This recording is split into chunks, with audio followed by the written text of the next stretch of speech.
본문으로 함께 읽은 신명기 26장은요. 모세의 인도하에 애굽 탈출을 성공한 이스라엘 자손들이 하나님께서 약속하신 가나안 땅을 앞에 두고요.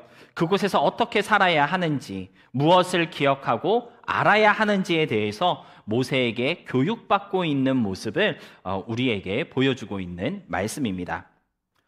이스라엘 민족들은요, 가나안이라고 하는 약속의 땅만 바라보면서 출애굽의 그 어려움을 이겨냈고요. 광야 40년의 그 고통의 시간을 견뎌왔는데요. 가나안이라는 곳이 하나님께서 그들에게 주시겠다고 약속하신 참된 안식과 평안의 장소이었기 때문이고요. 모든 수고와 고통을 잊게 해줄 만큼 성경은 젖과 꿀이 흐르는 복된 곳이다라고 그렇게 말씀하여 주고 있는 것을 볼 수가 있습니다. 젖과 꿀이 흐른다라고 하는 것은요, 부족한 게 없다는 뜻이라고 하더라고요. 우리가 농사할 때 되면은 이렇게 농사를 하게 되면은 막 수확을 30배, 60배, 100배씩 막 얻게 되는 그러한 값진 땅, 기름진 땅, 무엇 하나 부족한 게 없는 그러한 땅이라는 표현이 바로 젖과 꿀이 흐르는 땅이다라고 하는 표현인데요. 그러니까 어떻게 보면 이스라엘 민족들에게 있어서 이 가나안 땅에 들어간다라고 하는 것은 드디어 온전한 휴식을 누리게 되었다라고 하는 것을 의미할 수도 있고요. 모든 힘듦과 괴로움을 잊게 될 것이라는 희망이기도 하다는 것을 우리는 깨달을 수가 있겠습니다. 완전한 쉼, 방해받지 않고 공격받을 일이 없는, 그러한 걱정이 없는 평안한 휴식을 누리게 될 것이라는 약속이 바로 가나안 땅이란 모습으로 그들에게 주어졌던 것이다. 그렇게 성경은 우리에게 말해주고 있는 것이죠. 하나님이 주실 이 완벽한 휴식의 은혜를 앞에 두고 이 은혜를 마음껏 누릴 준비를 하고 있던 이스라엘 민족들에게 모세는 그들이 반드시 기억하며 알아야 할 너무나도 중요한 세 가지 사실에 대해서 오늘 본문을 통해 말해주고 있는 것입니다. 그래서 저는 오늘 여러분과 함께 이 세 가지 중요한 사실에 대해서 함께 묵상해 보고자 하는데요. 진정한 휴식의 은혜를 누리기 위해서 우리가 알아야 할 세 가지 사실, 그 세 가지는 과연 무엇일까요? 첫 번째로 우리가 알아야 할 것은요, 언제 휴식의 은혜가 필요한지를 알아야 합니다.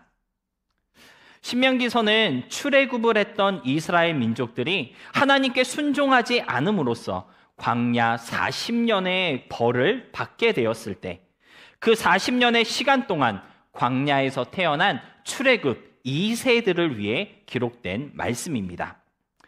애굽에서 나왔던 출애굽 1세대들은요, 약속의 땅 가나안을 취하라 하셨던 하나님의 그 명령에 온전히 순종하지 않았고 오히려 하나님의 은혜와 그가 주시는 참된 안식에 의심을 품고 하나님을 대적한 죄로 여호수아와 갈렙 두 사람을 제외하고는 단 한 명도 살아남지 못했습니다.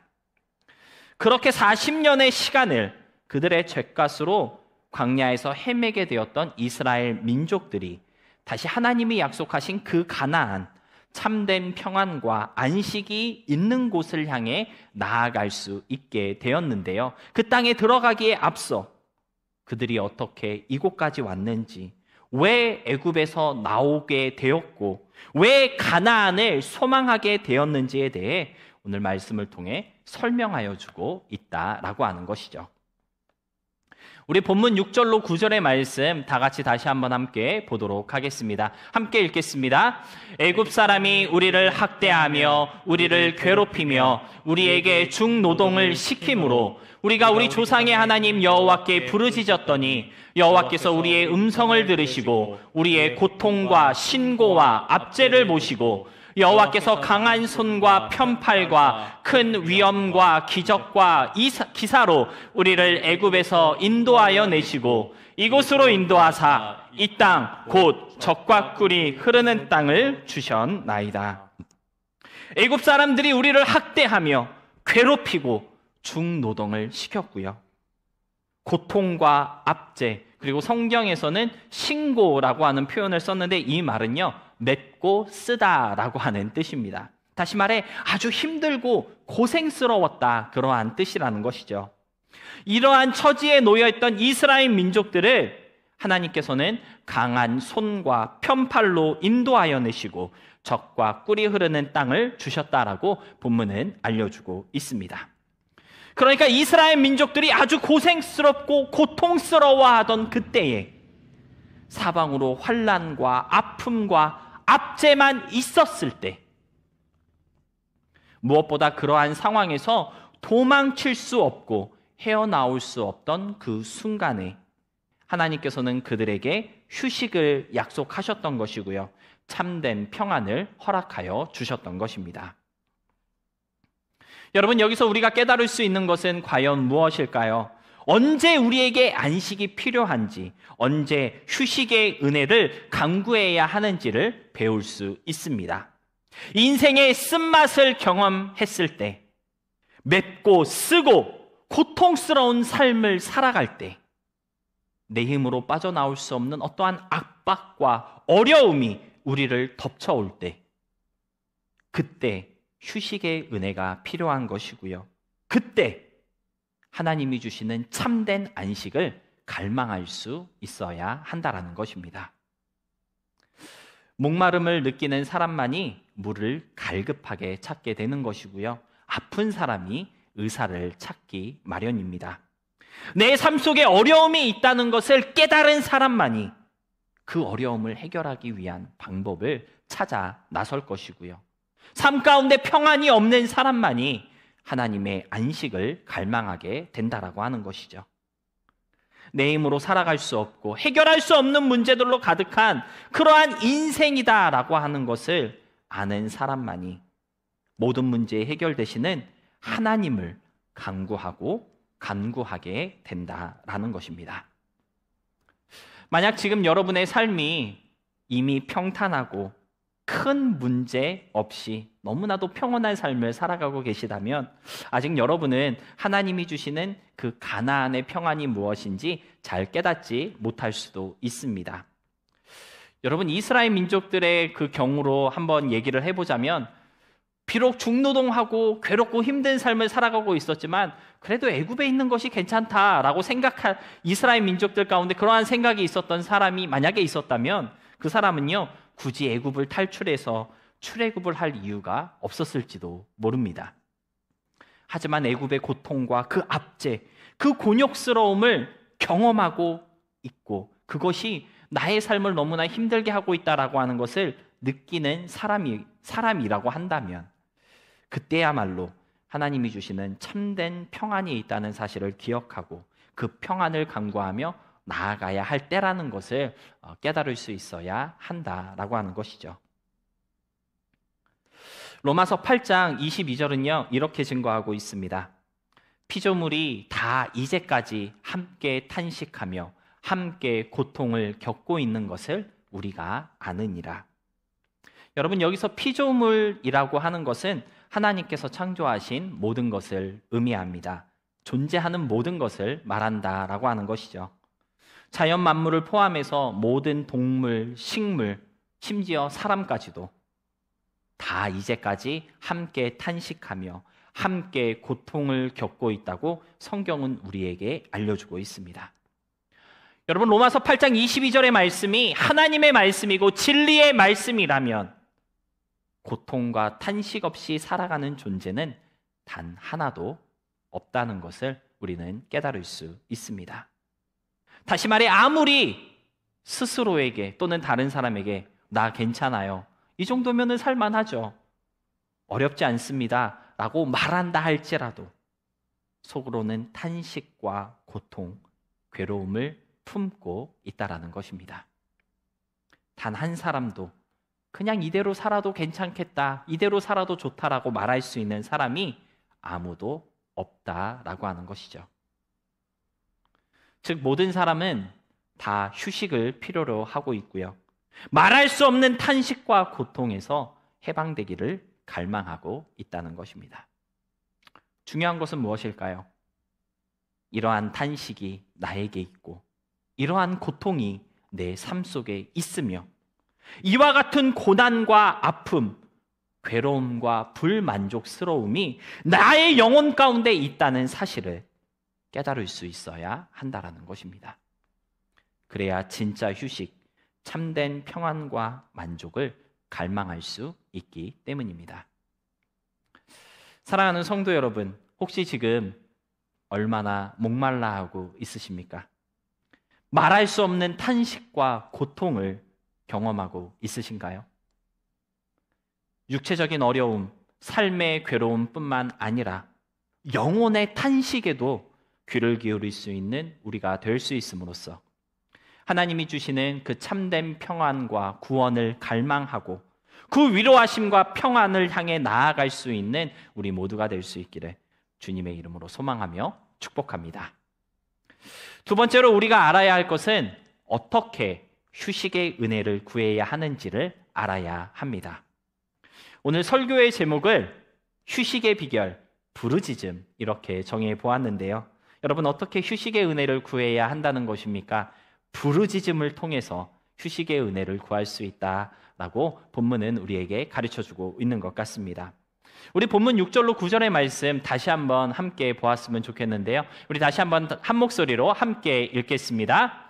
애굽 사람이 우리를 학대하며 우리를 괴롭히며 우리에게 중노동을 시키므로 우리가 우리 조상의 하나님 여호와께 부르짖었더니 여호와께서 우리 음성을 들으시고 우리의 고통과 신고와 압제를 보시고 여호와께서 강한 손과 편팔과 큰 위엄이 이적과 기사로 우리를 애굽에서 인도하여 내시고 이곳으로 인도하사 이 땅 곧 젖과 꿀이 흐르는 땅을 주셨나이다. 여러분, 이스라엘 민족들의 처지가 어땠습니까? 학대받았고 괴롭힘 당했고 중노동을 시켜서 거기에 매여 있었고요. 고통과 압제, 맵고 쓴 인생을 살았던 민족들이었다라고 오늘 본문은 말해주고 있습니다. 그러한 민족들에게 여호와의 강한 손과 편팔, 큰 위엄과 이적과 기사가 나타나 평안과 안식의 땅, 젖과 꿀이 흐르는 땅으로 그들을 인도하셨다라고 성경은 말해주고 있는데요. 무엇이 이 드라마틱한 체인지의 원인이 되었습니까? 노예의 삶을 살던 이스라엘 민족들이 이토록 크고 강한 하나님의 백성으로 그 신분을 회복하게 된 결정적인 전환점은 무엇이었나요? 오늘 본문은요, 바로 부르짖었기 때문이다라고 우리에게 말해주고 있습니다. 사랑하는 성도 여러분, 어렵고 힘든 일을 당할 때 여러분은 무엇을 하십니까? 내 힘으로 어쩔 수 없는 그러한 상황 속에 갇혀 있을 때 여러분은 무엇을 붙잡고 의지하고 있으신가요? 하나님께 부르짖을 때 하나님이 들으시고 그의 평안과 안식을 우리에게 허락하여 주실 줄로 믿습니다.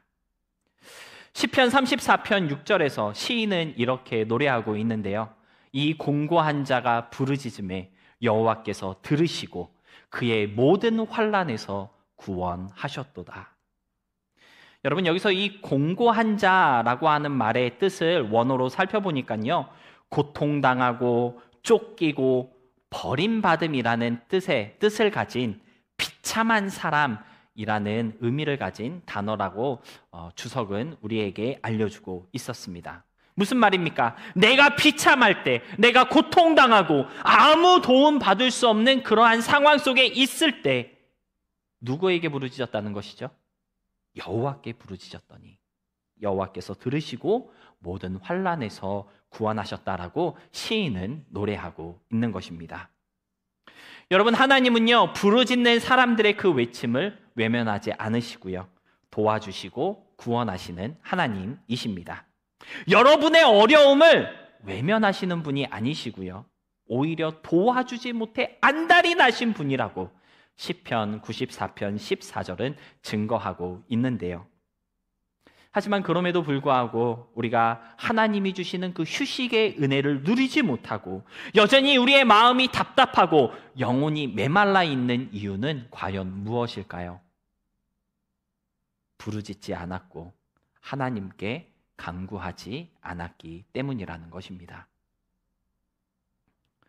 지난 금요일 조금 늦은 시간에 우리 김동건 찬양 인도자님에게서부터 전화가 왔습니다. 목사님, 기도 드릴 일이 있어서 전화했습니다. 기도 좀 해주세요. 뭔가 아주 긴박한 그 목소리에 순간 가슴이 철렁 내려앉으면서 무슨 일인지 물어봤고요. 하나님의 선하신 인도하심과 그리고 역사하심을 위해서 같이 기도하였는데요. 내 힘으로 어떻게 할 수 없는 일, 내가 고민한다고 해결되지 않는 그러한 일이 있다면 여러분 무엇을 해야 한다는 것입니까? 기도해야 한다라는 것입니다. 부르짖을 수 있어야 한다라는 것이죠. 청년들처럼 저에게 전화하셔서 같이 기도해달라고 부탁 좀 저한테 해주셨으면 좋겠고요. 목사님 기도 좀 해달라고 요청해 주시면 너무 좋을 것 같습니다. 같이 부르짖으면 하나님이 들으시고 응답해 주실 것입니다. 믿음으로 기도하며 부르짖을 때 하나님이 역사하시고 놀라운 일을 일으켜 주실 줄로 믿습니다. 여러분 집에 혹시 올 새해에 들어서 더 나누는 교회 달력을 다 나누어 드렸는데 혹시 2024년 6월 달력에 그 표지에 어떤 말씀이 있는지 혹시 보신 적 있으십니까?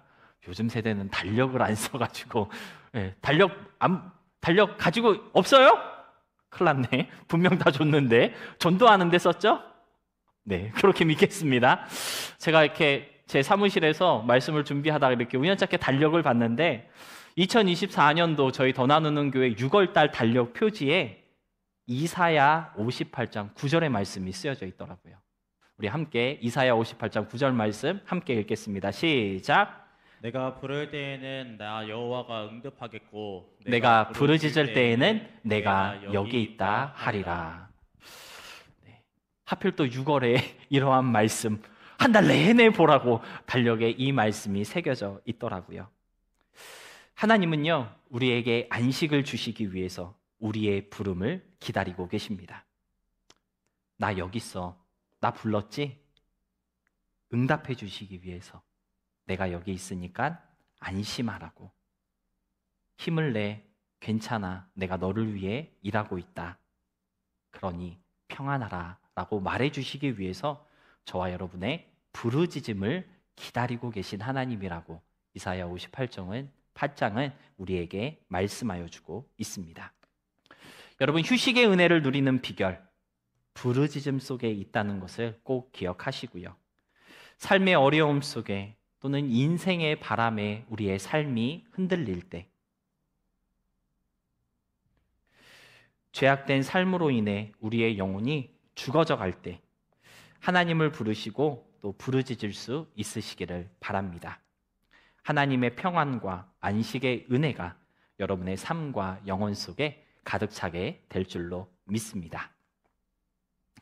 마지막으로 말씀을 정리하며 우리가 알아야 할 것은 휴식의 결과를 하나님께 드릴 수 있어야 한다는 것입니다. 휴식의 결과를 하나님께 드릴 수 있어야 한다는 것입니다. 본문 9절로 11절의 말씀 이렇게 기록하고 있습니다. 이곳으로 인도하사 이 땅 곧 젖과 꿀이 흐르는 땅을 주셨나이다. 여호와여 이제 내가 주께서 내게 주신 토지 소산의 만물을 가져왔나이다 하고 너는 그것을 내 하나님 여호와 앞에 두고 내 하나님 여호와 앞에 경배할 것이며 내 하나님 여호와께서 너와 내 집에 주신 모든 복으로 말미암아 너는 레위인과 너희 가운데 거류하는 객과 함께 즐거워할지니라. 사실 오늘 본문으로 함께 읽은 신명기 26장의 말씀은요 약속의 땅 가나안에 들어가서 그 땅에서 얻게 되는 첫 소산물을 하나님께 드릴 때 어떻게 드려야 하는지 그리고 왜 드려야 하는지에 대해서 가르쳐주고 알려주고 있는 그러한 말씀인데요. 다시 말해 하나님께서 참 평안을 주시고 그 평안 가운데 어떠한 열매를 맺게 되었다면 그것을 먼저 하나님께 드릴 수 있어야 한다는 것을 가르쳐주고 있는 말씀이라고 볼 수 있겠습니다. 여러분 우리는 다 평안하기를 소망합니다. 안정적이고 큰 어려운 삶을 꿈꾸고 있다라고 하는 것이죠. 그런데 그러한 인생을 살게 될 때 우리는 그 인생을 하나님께 드릴 수 있어야 한다는 것을 신명기서는 강조하고 있다라고 하는 것입니다. 육신이 평안하고 물질적으로 안정적인 삶을 살게 되었다면 그 여유롭고 풍족한 삶의 모든 결과들을 하나님이 기뻐하시는 일들을 위해 사용할 수 있어야 한다는 것이고요. 주님의 기쁨이 되도록 쓸 수 있어야 한다는 것입니다. 극단적인 예가 될지도 모르겠지만 여러분, 세상 사람들이 어쩌다 복권에 당첨되면 가장 먼저 하고 가장 많이 하는 일이 무엇인지 아십니까? 예? 복권을 숨겨요?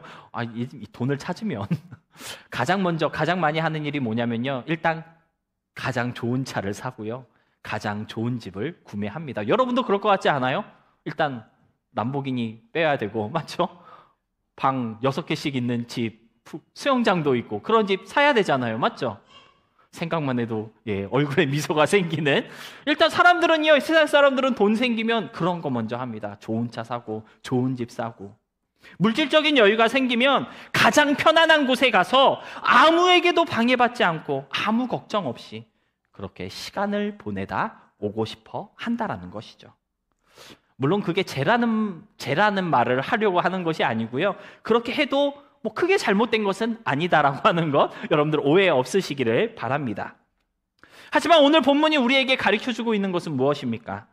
하나님이 허락하신 평안과 만족이라면, 여유로움과 안식이라면, 적어도 믿는 우리라면 그것을 가지고 무엇을 해야 할 것인지, 어떻게 하나님께 드리고 어떻게 주님을 위해 사용할 수 있는지를 고민해 볼 수 있어야 한다라는 것입니다.